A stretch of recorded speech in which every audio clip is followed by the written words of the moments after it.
우리 함께 시편 81편 말씀을 보겠습니다.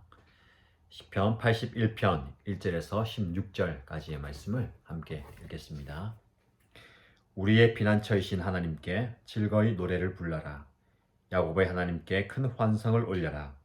씨를 읊으면서 소구를 두드리라. 수금을 타면서 즐거운 가락으로 검은 고를 타라.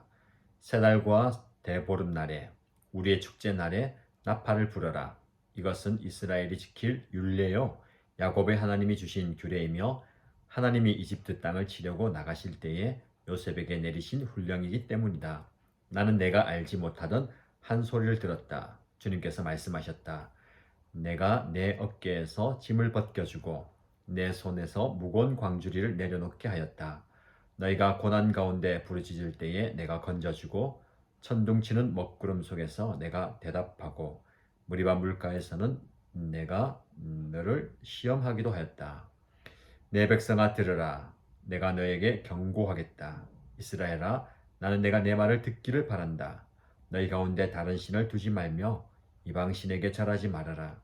나는 너희를 이집트 땅에서 이끌어낸 주 너희의 하나님이다. 너희의 입을 크게 벌려라. 내가 마음껏 먹여주겠다 하였으나 내 백성은 내 말을 듣지 않고 이스라엘을 내 뜻을 따르지 않았다. 그래서 나는 그들의 고집대로 버려두고 그들이 원하는 대로 가게 하였다. 나의 백성 이스라엘이 내 말을 듣기만 했어도 내가 가라는 길로 가기만 했어도 나는 당장 그들의 원수를 굴복시키고 내가 손을 들어서 그 대적을 쳤을 것이다. 나를 미워하는 자들은 그들 앞에 무릎을 꿇었을 것이며 이것이 그들의 영원한 운명이 되었을 것이다. 그리고 나는 기름진 밀곡식으로 너희를 먹였을 것이고 바위에서 따낸 꿀로 너희를 배부르게 하였을 것이다. 아멘.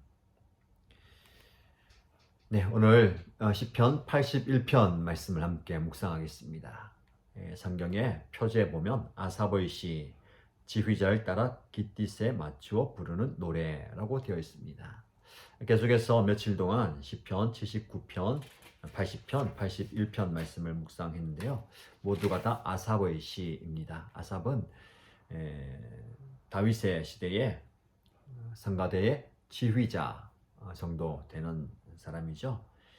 그리고 그 지휘자의 지휘에 따라서 성가대가 찬양을 하고 또 악기를 부는 사람들이 악기를 불거나 연주를 하면서 하나님을 향해서 노래하는 시입니다. 깃딧에 맞추어 부르는 노래라고 되어 있습니다. 여기에서 깃딧은 어떤 특정한 타악기를 연주하는 것이다 라고 학자들은 이야기합니다.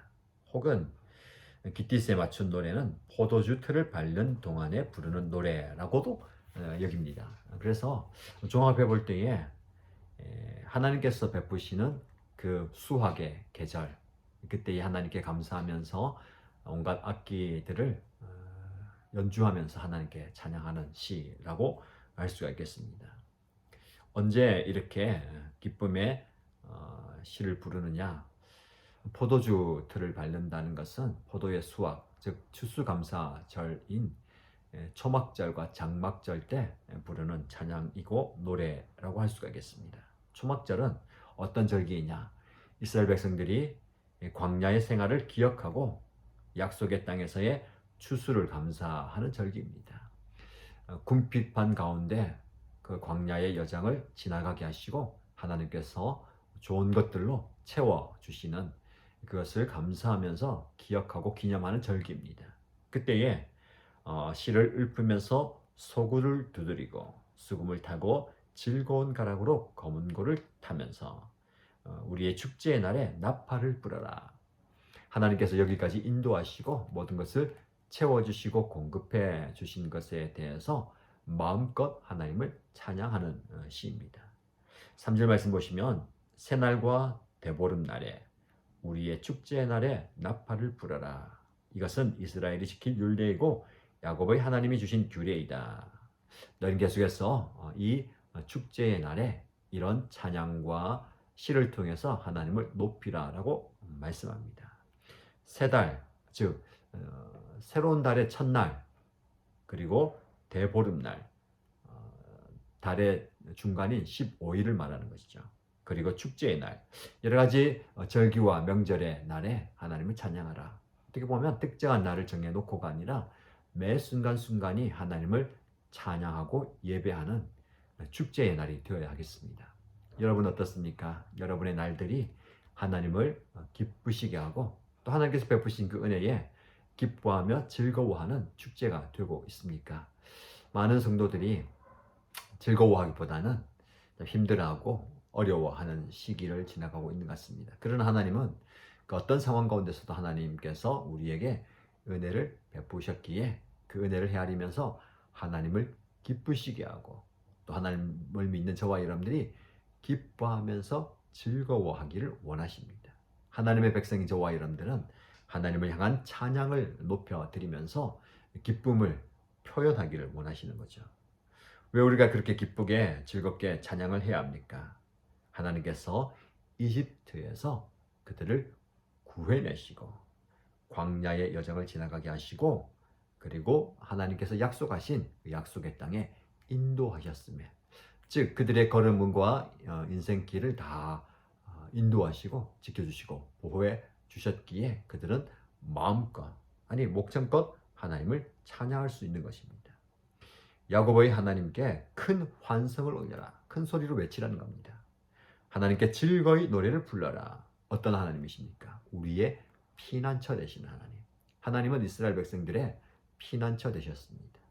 어떤 어려움과 곤궁과 대적의 압제와 어려움 가운데서도 하나님께로 피하면 그들은 안전 그리고 평안하게 되었습니다. 그래서 하나님을 노래하고 하나님께 큰 소리로 외치고 환호를 질러라. 여러분 삶 가운데 이런 기쁨과 즐거움과 환호가 있습니까? 때로는 우리는 신음과 고통의 소리를 바라지만 하나님을 향한 환호, 즐거운 소리를 바라는 게 참 쉽지 않습니다. 4월 부활의 기쁨을 함께 나누는 달을 마무리하고 이제 5월을 준비하면서 5월은 기쁨의 날들이 참 많이 있습니다. 어린이들이 즐거워하는 어린이날도 있고요. 또 여러 가지 가족들과 함께 즐거운 시간 보낼 수 있는 시간들이 있는데 그 시간이 여러분들의 마음에 무거운 짐과 부담이 아니라 가족과 함께하는 즐거운 기쁨의 시간이 되었으면 좋겠습니다. 아울러서 그 기쁨이 더 나아가서 하나님을 향한 기쁨과 하나님을 높여드리는 찬양과 또 간증의 시간이 되었으면 좋겠습니다. 하나님은 우리의 피난처라고 하셨는데 6절 이하의 말씀 보시면 그 피난처 되신 하나님께서 저와 여러분들을 어떻게 인도하시는지 잘 설명하고 있습니다. 내가 내 어깨에서 짐을 벗겨주고 내 손에서 무거운 광주리를 내려놓게 하였다. 너희가 고난 가운데 부르짖을 때에 내가 건져주고 천둥치는 먹구름 속에서 내가 대답하고 무리바 물가에서는 내가 너를 시험하기도 하였다. 하나님께서 저와 여러분들의 모든 짐을 벗겨주시고 그리고 우리를 건져주시고 무거운 광주리, 무거운 짐들 다 내려놓게 하셨다. 하나님께서 우리에게 이런 평안함과 즐거움과 안식을 주셨다라는 겁니다. 우리에게 필요한 것은요, 이런 하나님의 품 안에서 피난처 되시는 하나님 안에서 좀 내려놓음이 필요합니다. 아직도 여러분들이 무거운 광주리를 들고 있습니까? 어깨에는 어느 누구도 감당하기 어려운 무게로 짓누르는 그 짐이 있습니까? 좀 내려놓으면 좋겠습니다. 이건 내려놓으면 우리 가족들은 어떻게 하고요? 내 인생은 어떻게 하고요? 내 삶은 어떻게 합니까? 라고 여전히 무거운 짐을 어깨에 메고 양손에는 무거운 광주리를 들고 계신 분 계십니까? 하나님께서 여러분들의 인생과 걸음과 삶을 책임져 주실 것입니다. 좀 내려놓으면 좋겠습니다. 이건 내려놓는다고 끝나는 게 아닙니다. 이런 내려놓는다고 여러분 인생이 마감하는 것 아닙니다. 무거운 짐이 여러분들의 마음까지도 힘들게 하고 있는데 그것 좀 내려놓고 찬양하는 시간을 가졌으면 좋겠습니다. 손을 높이 들고 시를 읊으면서 그간 나와 함께 하신 하나님을 찬양하고 악기를 칠 수 있는 분들은 악기를 치면서 연주하고 하나님을 높여드리는 예배의 시간, 찬양의 시간이 우리에게 필요합니다. 하나님은 우리에게 선포합니다. 너희는 내 말을 듣기 바란다. 너는 다른 우상을 섬기지 말고 하나님만 섬기라.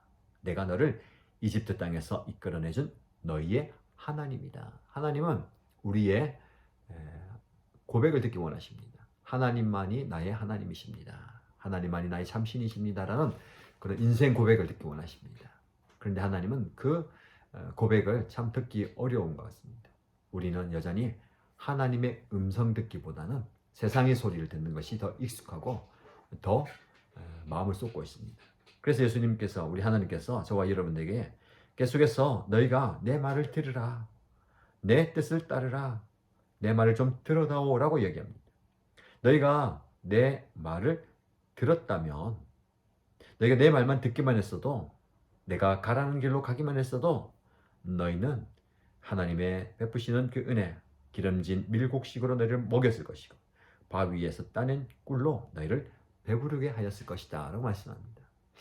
온갖 소음이 우리의 귀에 들려오는 시대입니다. 온갖 유혹과 미혹하는 소리들이 우리의 마음을 어지럽게 하고 분주하게 하는 시대를 살아가고 있습니다. 여러분들은 지금 어떤 소리를, 누구의 음성을 듣고 있습니까? 여러 가지 사람들의 말들, 여러 가지 세상의 소리보다는 하나님의 말에 귀를 기울여 들으시기 바랍니다. 하나님께서 내가 좀 내 말을 좀 듣기 원한다, 내 말을 듣기를 바란다 라고 귀 기울이기를 원하십니다. 하나님께 경청하십시다. 하나님께서 여러분에게 무엇을 말씀하시는지 귀담아 들으시기 바랍니다. 그리고 그 말씀을 들으시고 여러분의 삶을, 여러분의 짐을, 여러분의 인생의 무거운 짐을 내려놓으시기 바랍니다. 힘겹게 큰 짐, 무거운 짐을 들고 가다가 그것을 내려놓고 그 짐 위에 앉아서 잠깐의 휴식을 취하면서 하나님의 음성을 들어보십시오. 하나님께서 무엇을 말씀하시는지, 그리고 여러분에게 하시는 그 말씀을 마음에 새기고 잠깐 인생의 걸음을 멈추고 하나님을 찬양하는, 하나님을 높여드리는 시간을 가져보시기 바랍니다.